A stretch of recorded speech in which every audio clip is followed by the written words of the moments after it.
Hey guys, my name is Taavetti, and I'm here to finally show you my technique for making a realistic briar wound. So yeah, sorry, short introduction, but we're just gonna jump right in. So what you're going to need is flour. Also, you're going to need some petroleum jelly. You're also going to need a jar to hold and mix your stuff in, and you're also going to need a brush, a small one, and some tools, but you can use a toothpick if you don't have something like this. And then you're also going to need some red food coloring, and I'll link the brand I used in the description. Also, an eyedropper and some paper towels. And a paper plate. Oh, it's too fast, I can't keep up with my own editing. Chalk pastels also. Okay. So basically, this is the scar tissue I made, but I'm going to show you how I made it. So I'm just going to take this out. This is basically what we're aiming for, what I have in my hand right here. So yes. So what you're going to do is you're going to take that petroleum jelly and you are going to scoop some out, and you're going to put it in the jar. And then after you put it in the jar, you are going to take some flour and you're just going to pour some in there. You kind of just have to eyeball it. There's not really any exact measurements that I know of. It just kind of mix and match until you get it. Mix and match doesn't make sense. I don't know where that came from. I'm sorry, I say random things all the time. I just made this video cringy. But basically, you are just going to mix what you have. And right now it looks really bad and it looks like you need more petroleum jelly, but trust me, you don't. Just keep mixing that.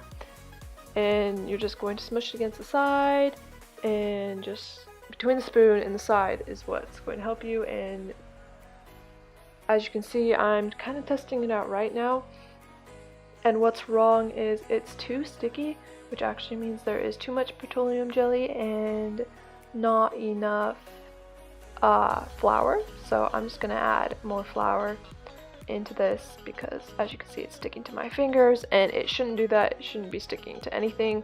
So I'm just gonna pour some more flour in there, and you're just gonna keep mixing.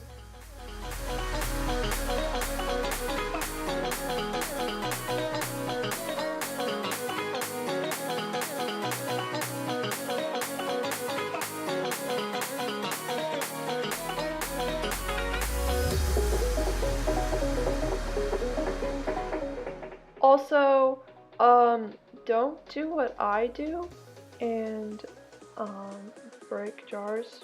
I really don't know how I did that, and I'm kind of sad about it because I really like the jar and I don't have it anymore. So since the jar broke, I couldn't finish making it. And I'm just going to demonstrate of what it should be able to do. So you should just be able to smooth out on the palm of your hand like so, just very lightly, and it should be able to blend just well into your skin.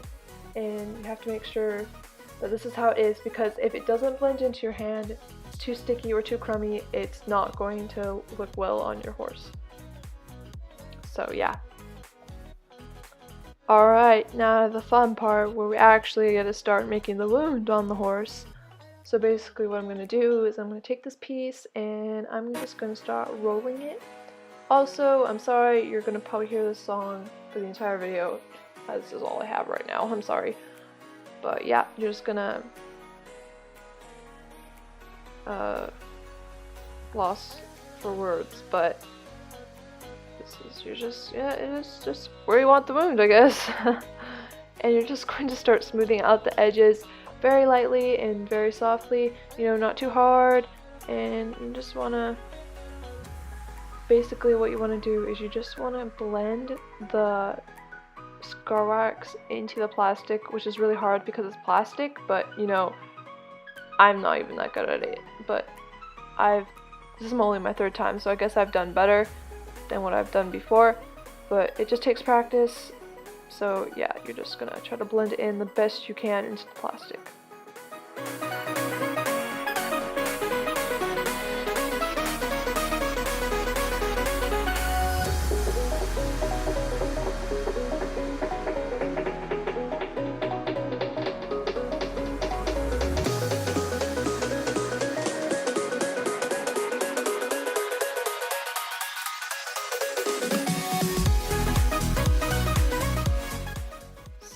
I want my wound to be deeper, I'm going to roll out a piece that was smaller than the last, and I'm going to place it down the middle of what I have going on right here.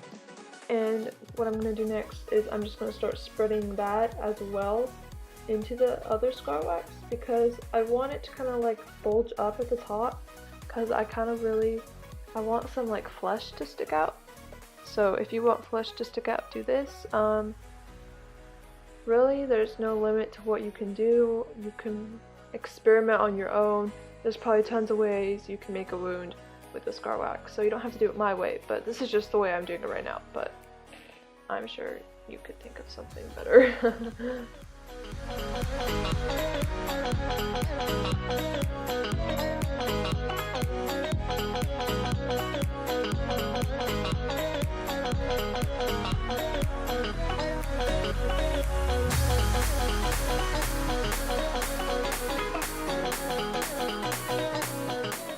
Now for this next part, I'm just taking my little Sharpie pointy tool thing, which you can use a toothpick if you don't have something like this, but basically I'm just mapping where I want my wound to be.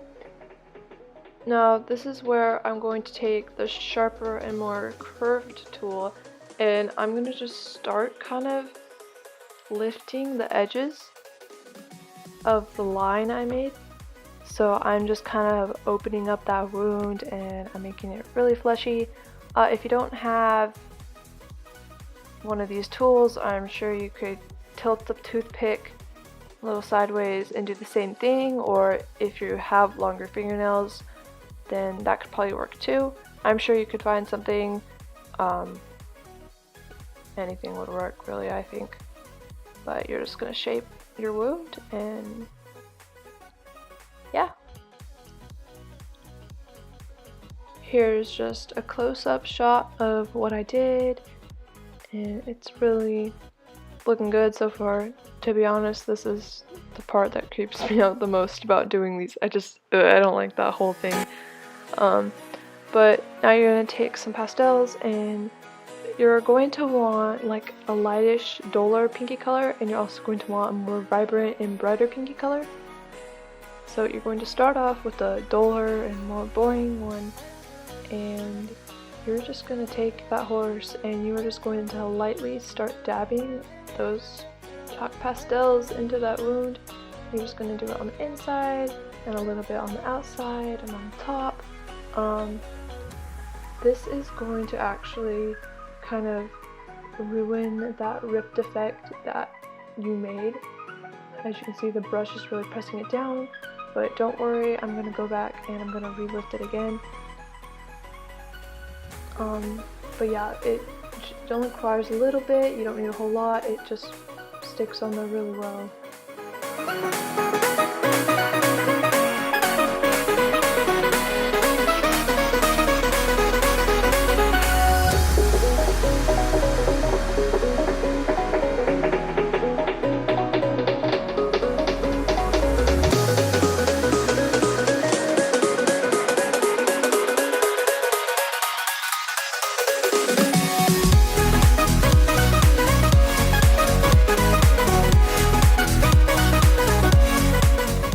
And now I'm going to take the brighter color and I'm going to apply that to what I have done.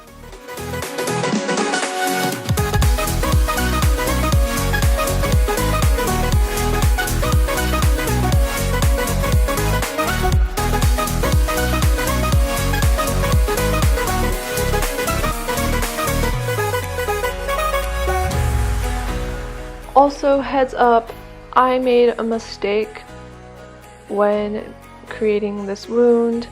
As you can see, there's still a lot of excess scar wax around the wound that I haven't colored yet, and what I should have done at this point is I should have taken like a cloth or my finger and I should have wiped that all off, but I didn't. So when I color it in with black pastel, it looks really unrealistic because you can see where the wound starts and ends, and the scar wax reaches way too far from the wound. So yeah, learn from my mistakes and make sure to remove the excess. So now we're gonna add the blood, and it's the best part. Just take that eye drop and get some of that. I don't know what I'm doing. Don't listen to me. It's nighttime. It's bedtime for me. That's what it is.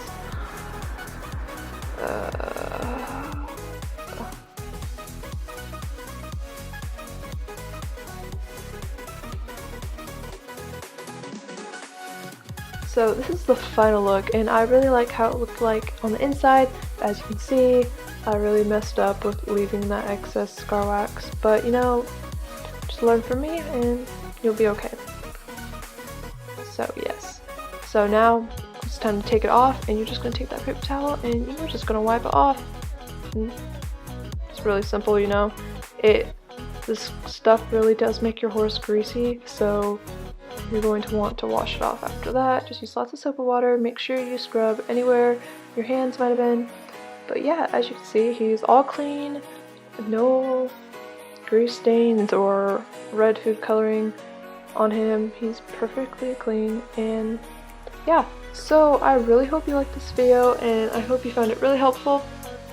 If you guys use this tutorial, I would love to know, and I'd love for you to share it with me. You can tag me on It's Taavetti on Instagram, or you can comment below. I would just love to know if you guys use this technique, and I'd love to see what you guys come up with. So yeah, I really hope you liked this video, and thank you so much for watching. So yeah, more cool videos come soon. Thank you, and goodbye.